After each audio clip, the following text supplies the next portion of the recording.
In 1973, another character song was about to enter the canon of classic show tunes, and it too would be much misunderstood. Hal Prince's production of the new Stephen Sondheim show, A Little Night Music, was 3 days from its opening, and still there was no song for the leading lady.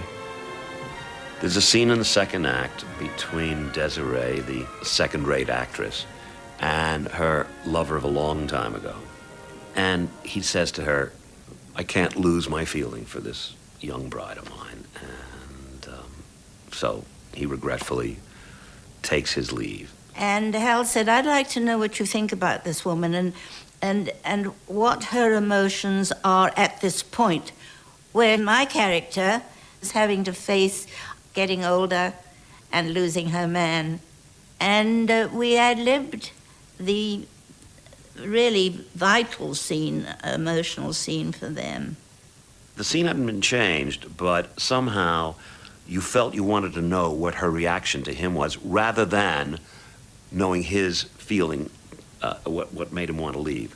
I'd started to write a song for him, and so I abandoned that and instead wrote a song for her. And that's it. It came very, very quickly and easily. I wrote almost all of it in one night. And having seen the scene, it's a great help when you see the actors perform a scene to know what the song, or to feel what the song should be. At 10 o'clock the next morning, when we started rehearsal, and Steve put his hands and played the first chord. And my eyes absolutely brimmed. I was absolutely choked, like I am now. And I looked at Len, who is not an emotional person or doesn't show it, and his eyes were filled up too. We knew the first few chords.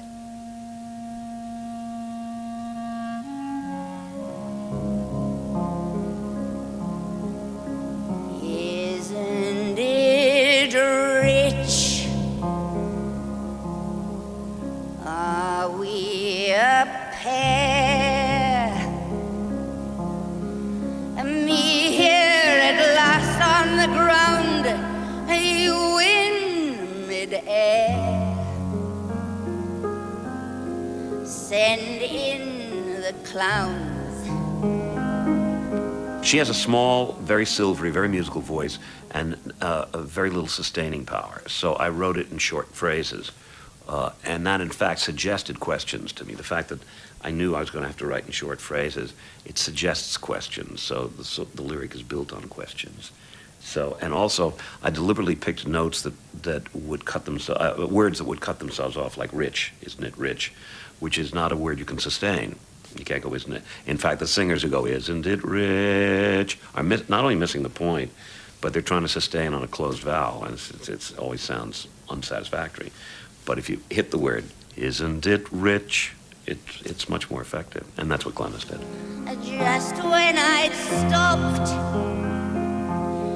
opening doors, finally knowing the one that I wanted was yours,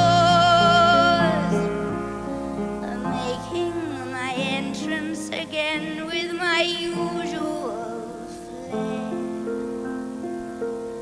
sure of my lines, and no one is there. Isn't it rich? Are we a pair? It's that the thought that goes in. It's like modern art. It's not the object itself, but the space around it that sometimes defines what you're saying. And his melodies and his lyrics are so wed together.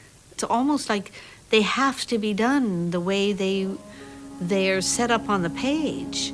That doesn't mean that you have to, do them personality-less or anything, but you find the essence of the song by, like Mozart, by what is musically correct becomes dramatically correct. You find the character through the song.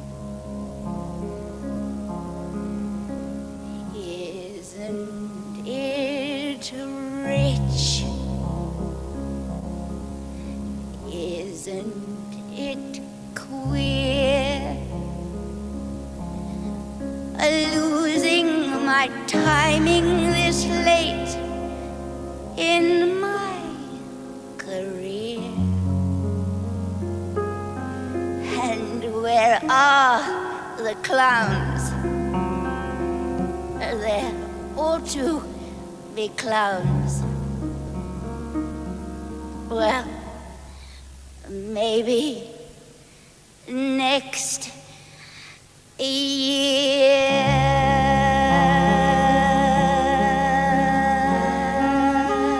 But I still get letters from people saying, "What does that lyric mean?" I don't understand why people don't understand it, but I've had letters all during the years from people who say they love the song, but they don't know what it means. And in fact, I even remember Frank Sinatra, who after all was responsible for making it a hit. He was asked in an article what the lyric meant. He said, "I don't know. I don't care what it meant. Look, you meet a girl, you take up with her, you leave the girl, send in the clowns."